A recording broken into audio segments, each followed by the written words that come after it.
science and science-based tools for everyday life.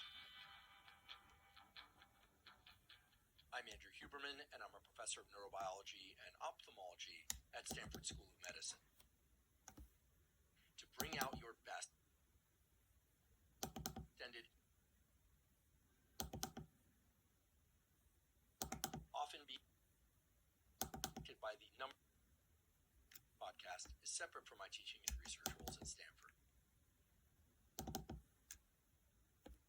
It has significantly improved my sleep, and as a consequence, I feel more focused and alert. I'm better able to do all the things that I need to cognitively, physically throughout the day. So if you're interested in upgrading your mattress, simply talk to us by Maui Nui. High quality protein to calorie ratio, so it makes getting that 1 gram of protein per pound of body weight extremely easy. It's also delicious. Personally, I like the ground venison. I also like the venison steaks. And then for convenience, when I'm on the road, I like the jerky. The jerky is a very high protein to calorie ratio. .com/Huberman to get 20% and near infrared long wavelength lights.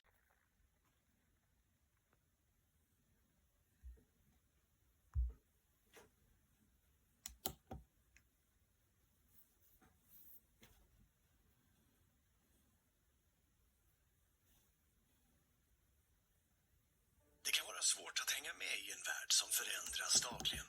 Men beslut som fattas långt bort påverkar även oss här hemma.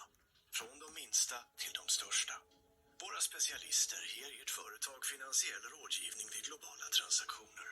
Vi är hela Nordens företagsbank. Danske Bank.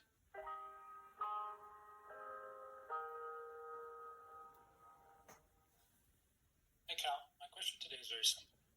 Where can we find more real-world examples of people living the deep life? I think that case studies are often really good at illustrating very abstract concepts like the deep life. After all, it's much easier to understand radical alignment with your values when you read the story of a triathlete who left New York and moved to Boulder to train and be close to his family. I know you try to share as much and sharing your work so broadly, Cal. This idea, style. So it won't keep my own life resonate at the sake of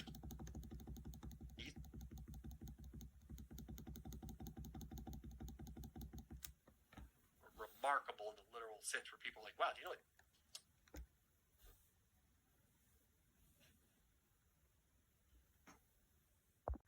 Another argument, which I think is more important, is some people will say, yes, that use of AI, or you have it generating code from scratch, is slower. Other uses where you're just automating, like looking up information, making that faster, I believe that would make a programmer more productive. So it does kind of, that's not trying to get in the way of the deep work. It's trying to speed up the things that's not deep work, so you can spend more time doing deep work. But basically, I'm sort of like a humanist, intellectual chauvinist here. The brain focusing hard is an incredibly powerful tool. Be wary of things that gets in the way of that. I mean, unless you really can just like outsource the work completely, it might be some. Actually, looked up some data from something. It'll be kind of fun. Do some investigative journalism. But first, before we get to the questions, we have to do the thing that everyone is most interested in, which is hearing from a sponsor. Jesse, we have to talk about Cozy Earth. As listeners know, I'm a huge fan of their sheets. They're the most comfortable sheets we own. I think we have something like 3 different sets.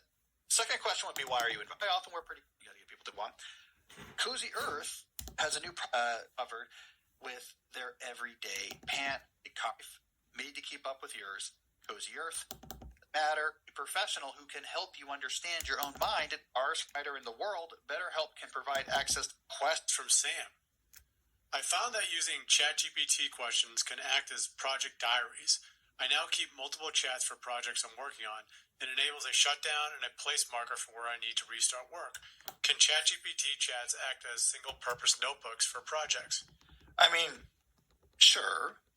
A couple questions here. What is a project note? Like this idea of like I need a notebook to keep track of the progress on my project. Was that something you were doing before?